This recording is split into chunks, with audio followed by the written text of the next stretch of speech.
Good afternoon to all. I welcome all of you. Today's presentation, which is related to the MMPH 004 Block 1 and Unit 3. And the title of the unit is Constitution, International Labour Organization and Legal Framework. So you find there are three different titles upon which that we will be discussing today. We will start with the provisions of the Indian Constitution, mostly relating to the issues concerned with labor, and how the provisions, particularly of the Indian Constitution, either gives direction or tries to protect the well-being of the workers employed in different establishments in India. At the same time, we will also discuss with regard to the International Labour Organization, that is the ILO, not only with regard to its constitution, its activities, and more importantly, particularly the influence that ILO has on the labor legislation in India, or various kinds of development that particularly have taken place either during the pre-independence period or the post-independence period, resulting into enactment of different kind of legislations or by some other means, which ultimately aim to protect the labor in general employed in different sectors and different industries and different organizations. And ultimately, what kind of legal framework that has emerged, focusing upon the various kinds of principles that normally we take in relation to the labor legislations, and the classification of labor laws. And at the end, that we will take up the present development, that is the development of different kind of labor codes that has come up in the year 2019 and 2020. So first, if you look into the Constitution, now, which is considered to be a law of the laws in India, the mother of different laws, you can say also, giving directions to the government or protecting different kind of rights to the citizens of the country. If you look to the preamble of the Constitution, it is obviously based upon distribution of justice. Justice in terms of economic, political, and social. Social justice particularly takes into account with regard to establishment of equality, elimination of any kind of discrimination between the different segments of the people living in the society, If you take into account, so also with regard to political justice in terms of providing a freedom, with regard to democratic rights on the part of the citizens, taking part in the adult franchise, and economic justice where the fruits of economic development to a larger extent can be distributed equitably without concentration of the means of production with few hands. At the same time, it is primarily based upon a particular concept of the government, which is obviously undergone changes over a period of time.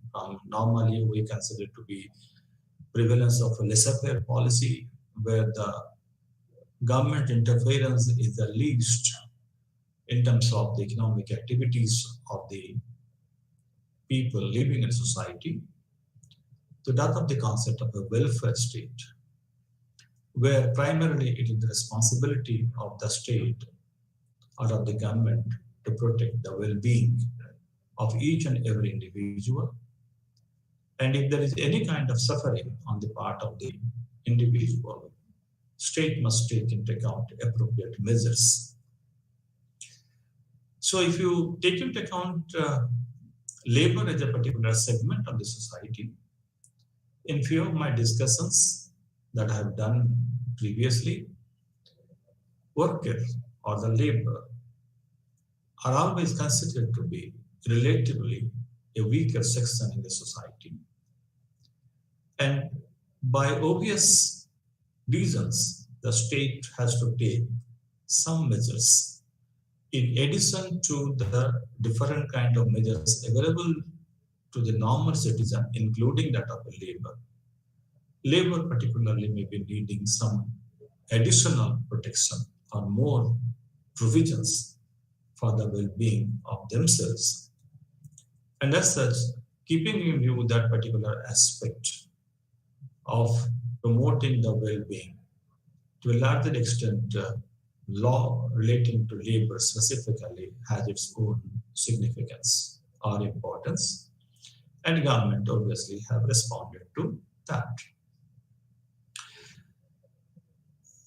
Now coming back to the constitutional provision, it is not only with regard to the preamble, though, which broadly specifies the objectives of the Constitution. But in addition to that, if you look into the constitutional provision, particularly I'm referring two different parts of the Constitution. That is one particular part dealing with the different kind of fundamental rights that have been enshrined under the provisions of the Constitution. And second, the directive principles of state policy, which have not only bearing with regard to any kind of any citizen, but more specifically also labor as a citizen of the country. If you look into the provisions of the fundamental rights, particularly Article 14 to 19, which deals with the right to equality. Articles from 19 to 22 deal with the right to freedom of speech and expression. Right against exploitation under Article 24 and 25, which have obviously some kind of relevance if you take into account the labor. If you look into the detailed provisions under Article of the particularly Article 14 to 16, Article 14 particularly deals with the right to life, and which to some extent with regard to different kind of decisions of the Supreme Court, you can take into account right to livelihood is also a particular component of right to life. Article 16 deals with regard to equal opportunity for public employment.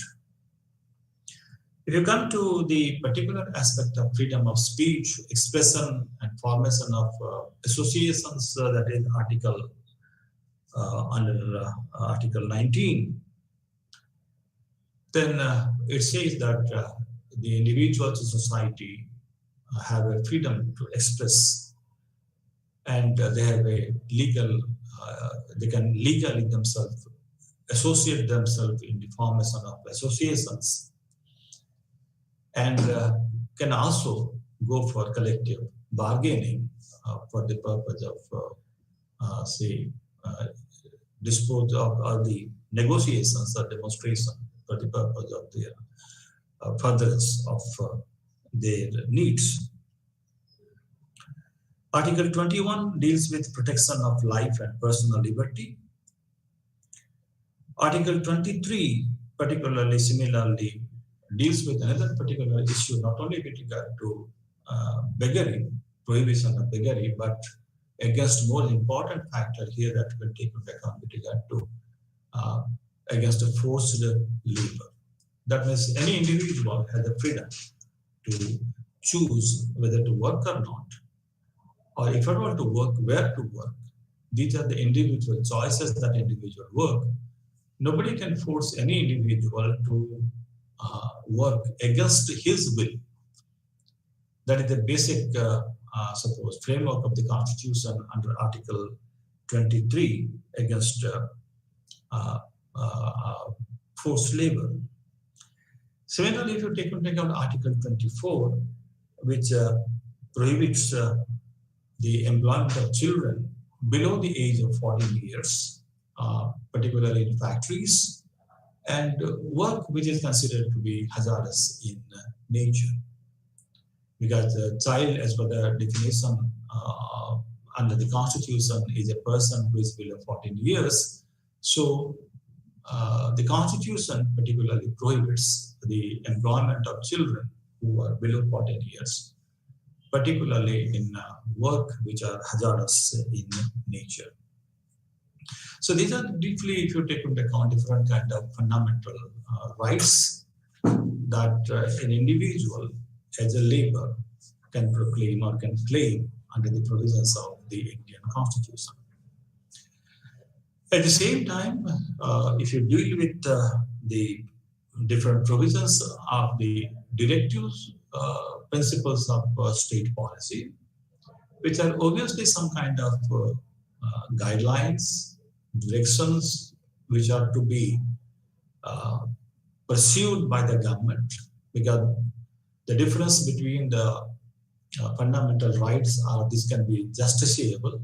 One can file a case for the violation of the fundamental rights. But if you take into account the principle of state policy, these are only broad policy, you can say, guidelines, some kind of suppose guidelines on the part of the government to ensure that these provisions that are there in the principle of state policy are properly, suppose, followed or implemented. And as these are not justiciable, in the sense nobody can file any case if the government is unable to fulfill any of the issues provided under the principle of state policy. Specific issues relating to labor under the directive principle of state policy, obviously, which deals with from Article 39, if you go through, and almost up to Article 43, different articles particularly deals with specific aspects which have a direct bearing with regard to labor. If you take into account Article 39 under the directive principles of state policy, it has a direct bearing with regard to the health of the workers, both men and women, and particularly it also prohibits people of tender age, that is children, not to be abused as citizens, and it must be different kind of occupations or employment that can be, suppose, depending upon the suitability to the age of the individual, can be protected and safeguarded.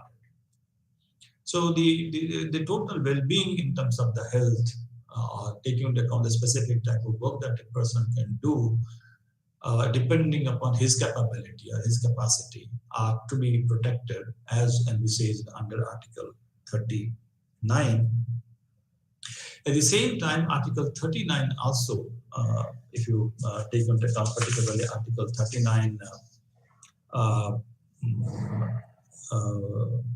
deals with regard to the provision of equal pay for equal work, and with regard to men and women. Because many times we find that even if the women doing the same kind of work as along with that of the men, normally employed sometimes paid relatively less wages to the women.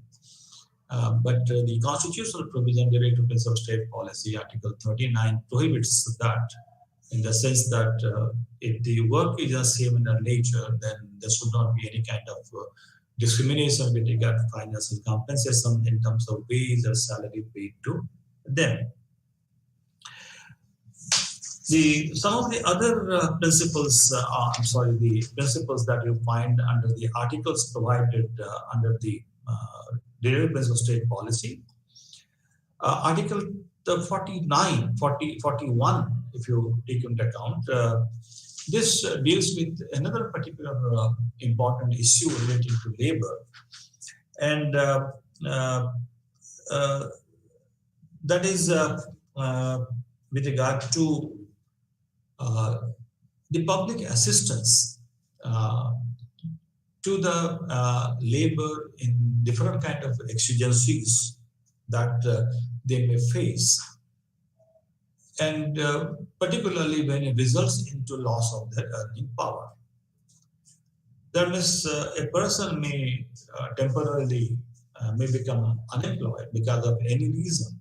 It may be because of the technical reason, it may be the economic meltdown, because of the lack of demand for the products and the services, or it can be because of certain personal reasons under which the person may not have any kind of control, in the sense that the person suppose becomes sick or ill, or if a person becomes a victim of an accident where the person becomes incapacitated and unable to work either temporarily or permanently, whereby that the person cannot be employable either temporarily or permanently.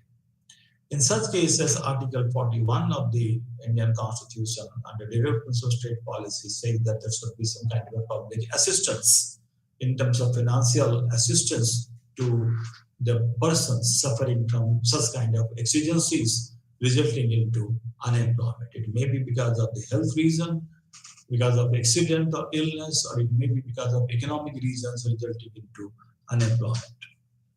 Article 42 again concerned with the labor, which particularly deals with a human environment, a more congenial physical environment that is to be provided to the workers to work on, so that that will not have adverse effect upon the health or the physical and the mental condition of the workers, and at the same time specific provision for the women employees in terms of maternity benefit or maternity relief with regard to paid maternity benefit. Not only that, women at the stage of their confinement, that means during a period of pregnancy, they are to be provided leave, and that too with wages.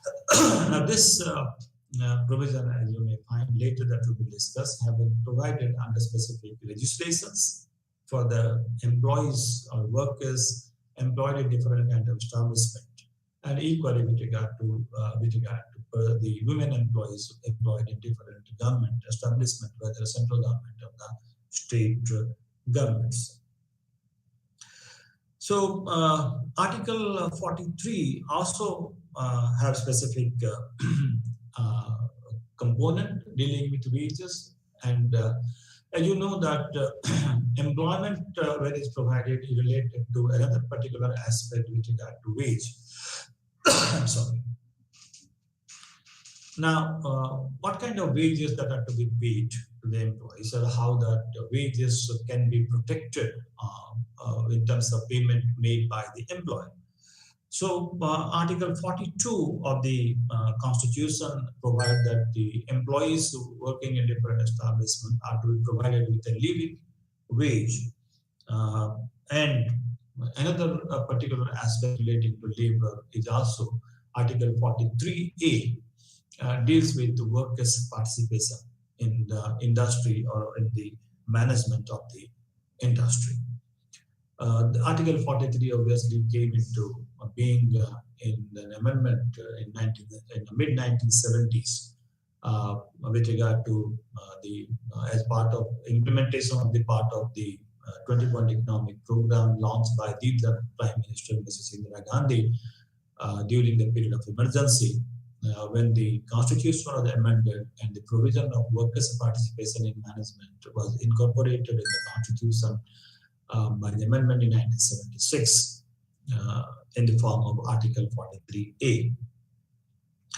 So currently what you find, not only the various provisions as we have taken into consideration, starting from your article virtually 14 to that of Article 25, dealing with different kind of fundamental rights, or if you take into account with regard to the protection of children, if you take into account a healthy, hygienic, physical environment for work, protection or public assistance in terms of financial compensation for the person suffering temporary or permanent unemployment, equal way for equal work for men and women, and at the same time maternity relief to the women employees during the period of confinement, and at the same time with regard to ensuring the wages that can be considered to be a living wage,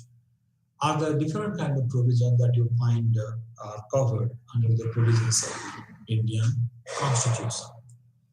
So whether you take into account the preamble with regard to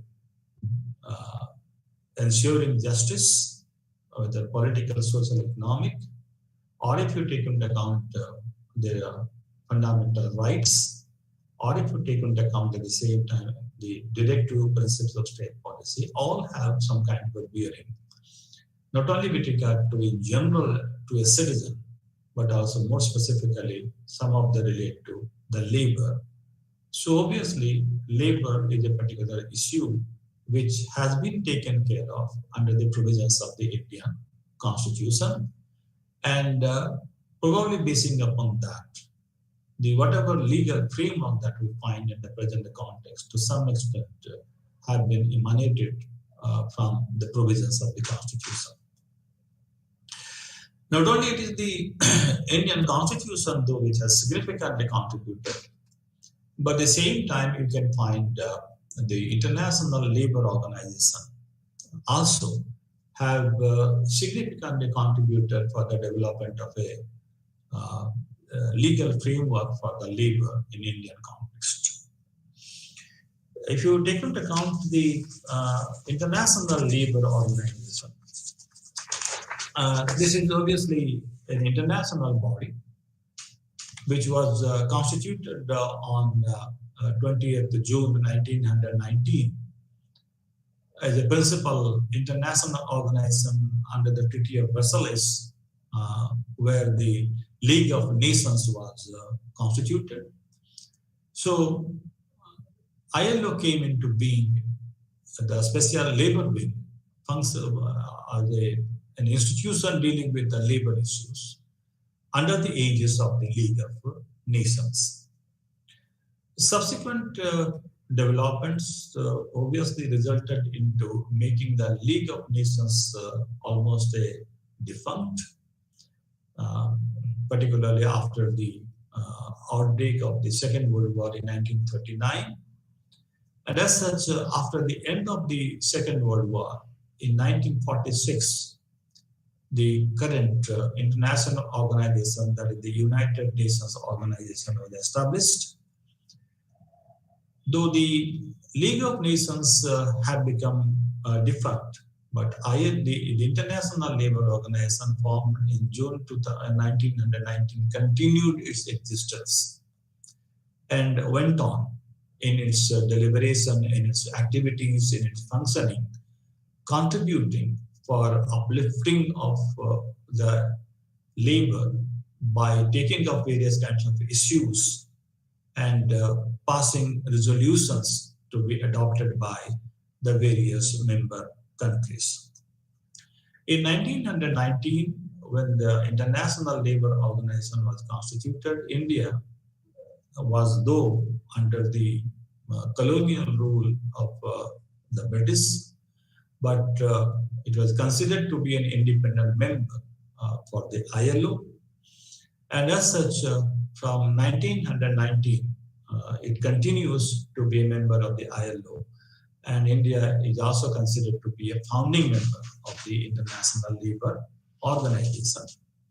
Currently, you can find there are 187 countries who are members of the International Labour Organization, out of which 186 are from that of the 193 UN member states, and one member state at the Cook Island, which is not a member of the UNO, but is a member of the International Labour Organization.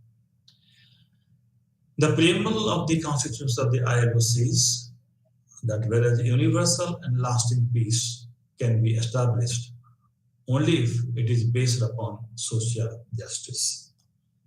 So what we take into account in terms of the social justice, not only in the context of the Indian Constitution, but also from the international perspective, it says that if you talk about with regard to universal and lasting peace, they can largely be achieved or can be established only by distribution of social justice. So the ILO particularly is based on its functioning of providing justice, social justice, and specifically when you take into account the labor as a particular class or a particular community or a particular segment of the society, which probably and many a time suffered from exploitation or suffering at the hands of the employer, and to some extent even the state are unable to give any kind of protection to them in the past.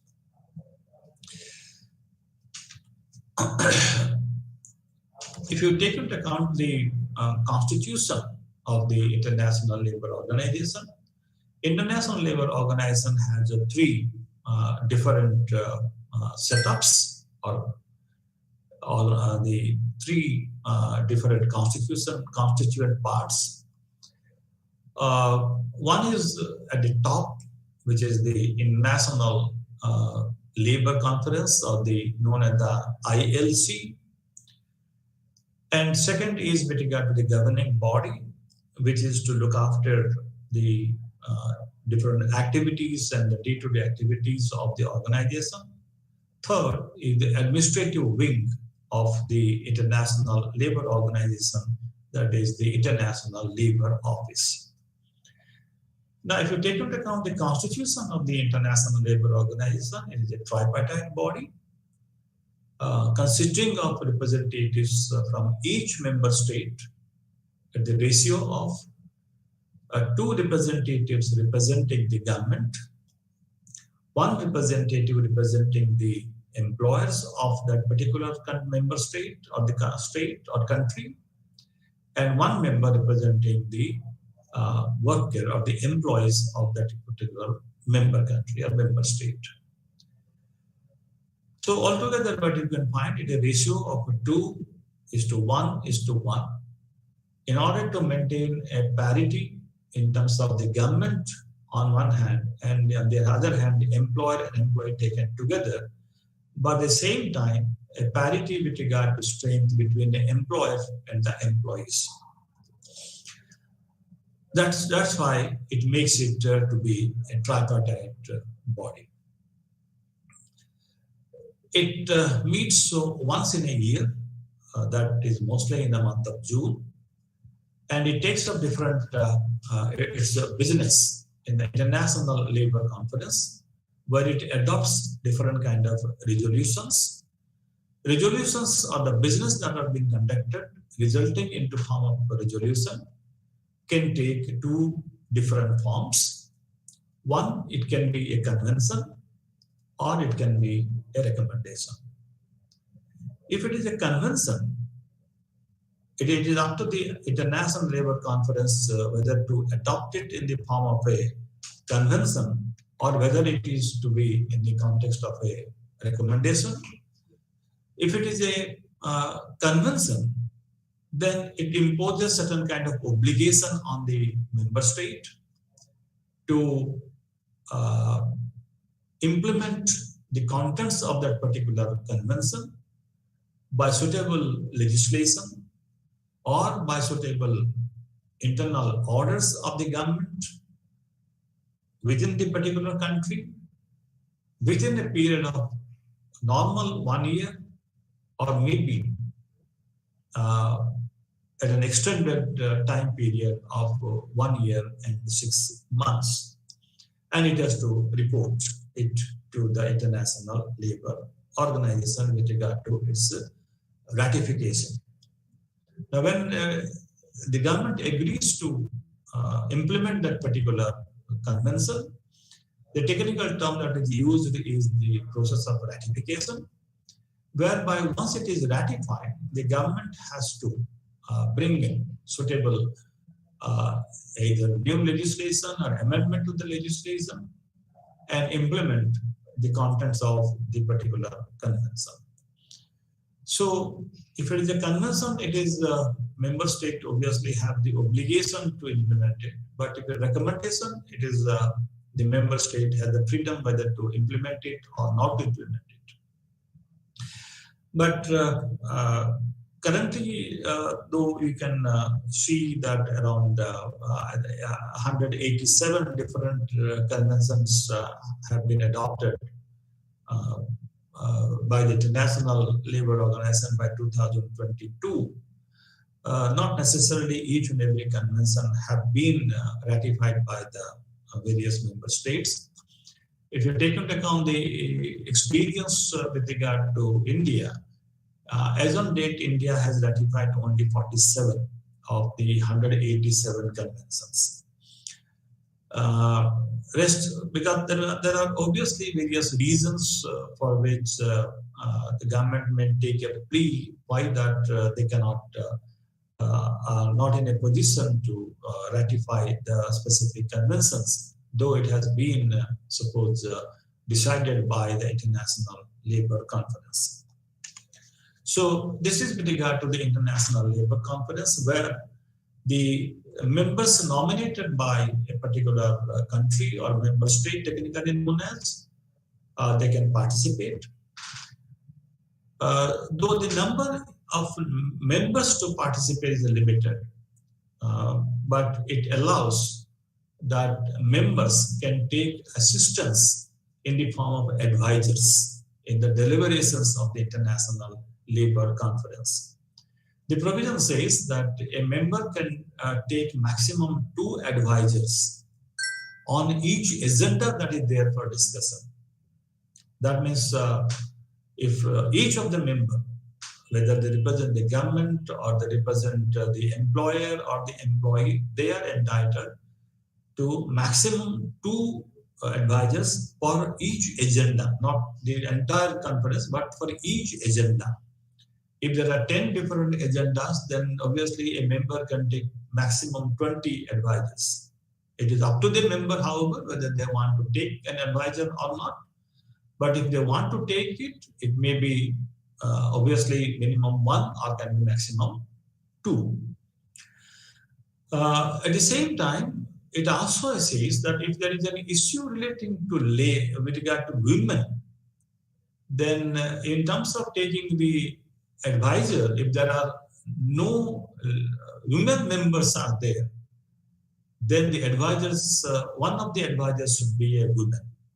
So on women issues, either there may be a woman member or in the absence of woman member, they have to take assistance from that of a woman advisor, not that of a men advisor. So specific care is also being taken, particularly focusing upon the issues of the women labor whenever any decisions are to be taken, particularly for bringing or putting forth the specific aspect of women from a woman's perspective. That is probably why it ensures that there should be women advisors to take part or to help the members in the deliberation of the International Labour Conference held once in a year. Second part of the International Labour Organization is the governing body. This is the second type. The ILC obviously comes at the top, the highest decision-making body of the international body. Second is the governing body. It consists of 56 members, having 28 from the government delegates and 14 each representing the employer and employees, who obviously are elected from that of the International Labour Conference. So if you take into membership, obviously there are 14 different states that can constitute the governing body, of which there are 10 permanent members. The list that I've given here is with regard to Brazil, China, France, Germany, India, Italy, Japan, the Russian Federation, the UK, and the USA. And for information, India continues to be a permanent member from 1921 in the governing body of the International Labour Organization. The governing body particularly meets thrice in a year, normally in the month of March, June, and November. And it particularly prepares the different kind of documents to be placed before the International Labour Conference, or also takes into account with regard to process of implementation of the decision taken up by the ILC. So it acts on the advice or the direction that has been provided to it by the International Labour Conference. So there are, as you take into account, there are 14 member states which constitute the governing body. 10 are permanent members. 4 member states are elected from among the other member states in the Indian Labour Conference, and the tenure is for a period of 3 years. So every 3 years, the process of membership change goes on by the process of election in the International Labour Conference. The third body, which is the Administrative Office of the International Labour Organization, looking after the administrative work or the routine administrative work or bureaucratic work with regard to the communication and all the activities that is to be done by the International Conference is done by the International Labour Office. And it is headed by a Director General, earlier who is elected by the International Labour Conference. Earlier the time period was for 4 years, but from 2017, the time, the tenure of service of the Director General of the ILO has been extended to a term of 5 years. So these are the specific. This is the specific issue relating to the constitution of the International Labour Organization. Its 3 wings, that is the International Labour Conference, which comes at the top. Second tier comes with regard to the governing body, consisting of representatives from that of the ILC, International Labour Conference, and its administrative office in the form of ILO. All these are being carried out at the head office located at Geneva. There are fundamental principles that the ILO has in its charter, and particularly based upon 4 different charters, where it declares that labor is not a commodity. Freedom of expression and association are essential to sustained progress. Poverty anywhere constitutes a danger to prosperity everywhere. And fourth, the war against want requires to be carried on with unrelenting vigor in which the representatives of the workers and employers enjoying equal status with those of the government join with them in free discussion and democratic decision with a view to promotion of common welfare. Now, these principles have been reaffirmed, what is known as the Philadelphia Declaration, which was adopted by the conference that was held at Philadelphia in the United States of America, reaffirming the fundamental, principles of the International Labour Organization, where it declared that labor should not be considered to be a commodity. It is human and cannot be equated with that of the physical commodity or the product.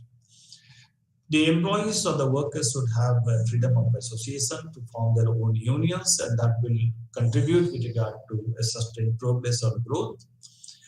And one of the features that sometimes labor suffer is poverty, either because of low wages or because of lack of skill or lack of employment, lack of education. Many factors particularly contribute. So in such cases, if there is any poverty in a particular region that can endanger the prosperity in other affluent regions, so that is why it should take into account a positive approach of eliminating or elevating the poverty by adequate economic measures, and that is with regard to adequate wages to the labor or different kind of protection to the labor, which will probably also change the atmosphere environment from that of the impoverishedness to that of the prosperity. But all these activities that are to be done, it cannot be taken up simply as the responsibility of the government alone.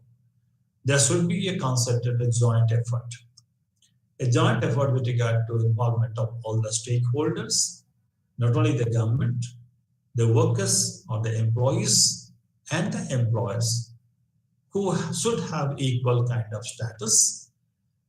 It also can take into account the voluntary organizations in this functioning in the society. So discussion can be made among all these stakeholders, and that too in a very democratic manner.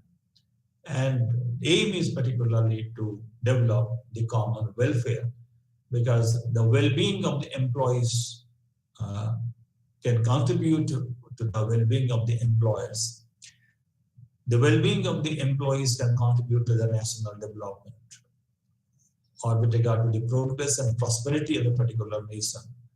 So in any way that the common welfare that is to be established, focus should be upon the labor, and which can contribute to the broader sense to the government, to the employer, and to the also the employees.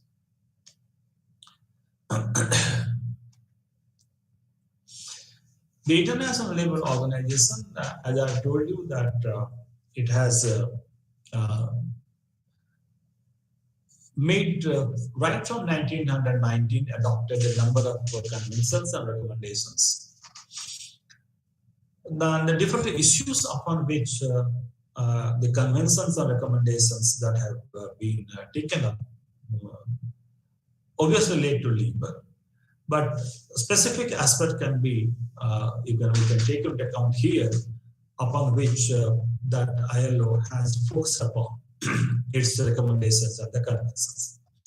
The issues upon which that you can find the different conventions and recommendations that have been passed relate to the conditions of work, including hours of work, weekly rest, holidays with pay and wages, employment of children and young persons, employment of women, industrial health, safety and welfare, social security, industrial relations, employment and unemployment, and other special categories of labor. So you can take into account all the 187 as per my latest information that I have, conventions that have been adopted, and almost more than 200 recommendations that have been adopted by the International Labour Organization, relate to broadly these issues. That is, conditions of work, employment of children and women, or young person, industrial health safety, social security, industrial relations, wages, employment, unemployment, and so on.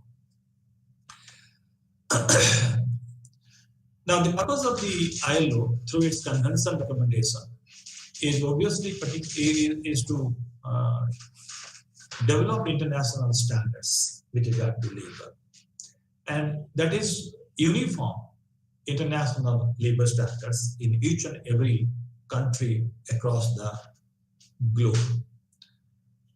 If there is hours of work, if it is rest interval, if it is with regard to social security, if it is with regard to the payment of wages, on every issue there must be a greater degree of similarity between one to the other.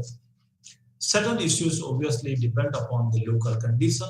If you take into account wages which are paid in dollar in USA, but if you take into account wages, it is paid in rupees in India. It depends upon the standard of living, the economic development. So the various decision, particularly economic, is commensurating with that of the economic conditions. But if you take into account the physical conditions of work, which relate to the hours of work, leave with wages, and so on, this should be considered to be uniformly the same across the globe. So the international standards, particularly with regard to labor standards, it is also with regard to protection of employment in order to avoid unemployment, or how to create more employment opportunities.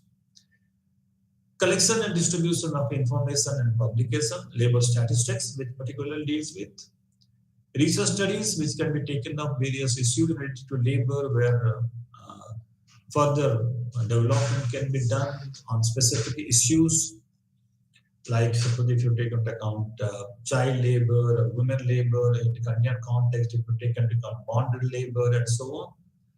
If you take into account with regard to labor issues with specific communities and so on, can be also taken up. It also provides with regard to training in order to improve upon the enforcement of the labor laws, or in order to improve upon the functioning of the organization with regard to management of employees. It may be with regard to the improving of the working conditions and working environment, and also with regard to the development of social institutions. So these are the broad, if you take into account the previous slide which dealt with regard to the various issues which have been taken up by the International Labour Organization in terms of convention recommendation, these are the various types of activities that the ILO takes up. And it has specialized wings to look into these kind of activities. ILO has come up also with regard to, there are specific conventions which are considered to be the fundamental conventions or the core conventions, which the ILO almost makes it obligatory on the part of each and every member state to ratify all these 8 different kind of conventions. The conventions particularly to forced labor or abolition of forced labor, equal remuneration, dissemination of employment or elimination of discrimination of employment or occupation, minimum age convention with regard to employment of children and the young persons or adolescent in Indian context, and there is worst form of child labor. So if you take into account these conventions, that is forced labor convention number 20, year 1930, or if you take into account abolition of forced labor number 105, 1957, equal remuneration convention number 100, 1951, discrimination of employment convention 111, 1958, minimum age convention 138, 1973, and worst forms of child labor convention 182 in the year 99. All these conventions have been ratified by the government of India. 2 conventions which are fundamental conventions or core conventions, however, have not been ratified by India. that is freedom of association and protection of rights to organize, Convention number 87, adopted by ILO in 1948. Right to organize and collective bargaining convention number 98, adopted by ILO 1949. These two conventions, though, are the core conventions of the ILO, but these has yet not been ratified by the government of India.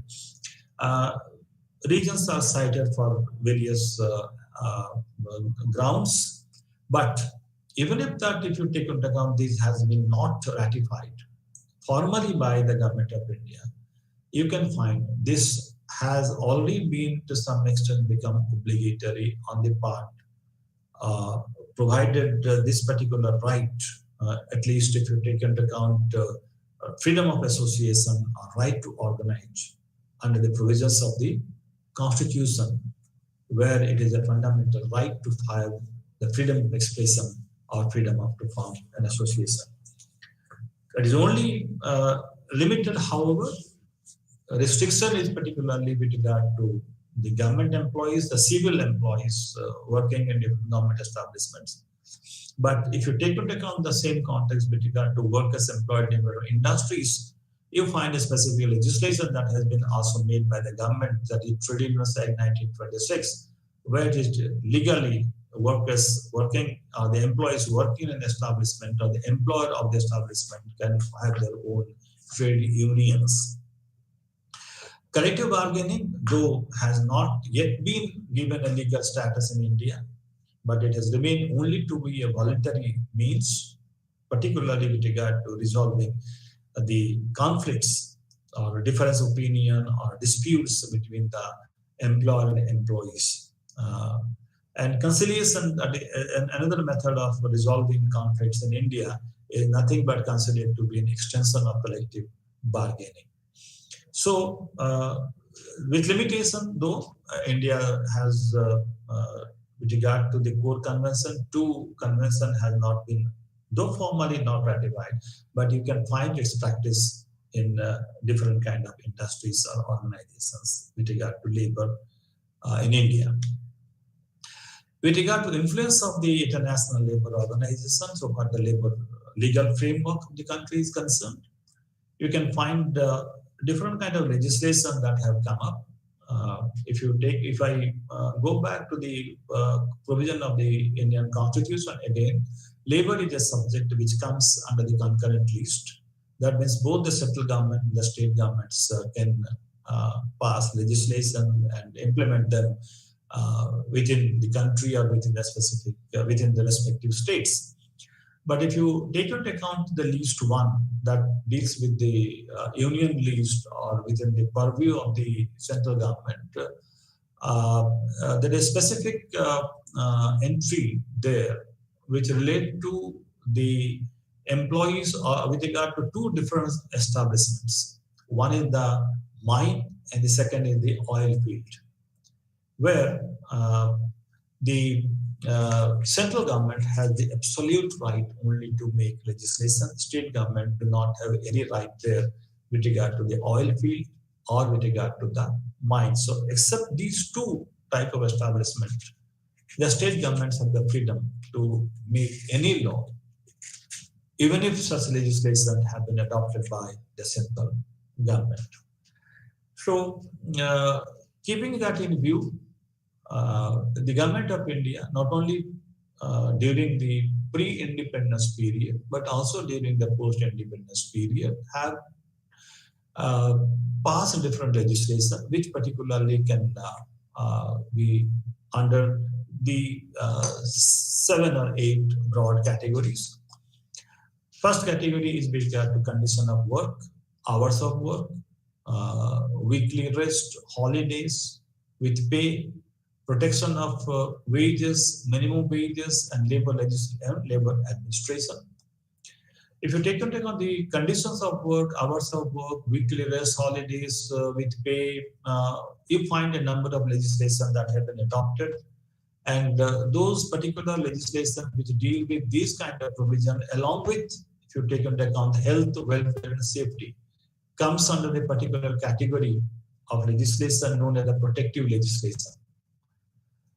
like the Factories Act of 1948, if you take into account Plantation Labor Act 1951, if you take the Mines Act 1952, if you take into account Contract Workers Act, if you take Interstate Migrant Workmen's Act, if you take Bill and Sugar Act, if you take into account the different kind of or the Shops and Commercial Establishment Act adopted passed by the respective state governments, these specific legislations particularly deal with the conditions of work, hours of work, weekly rest, holiday with pay, along with that of the health, welfare, and safety, though there are some specific legislation that exclusively also meant for the welfare of the employees.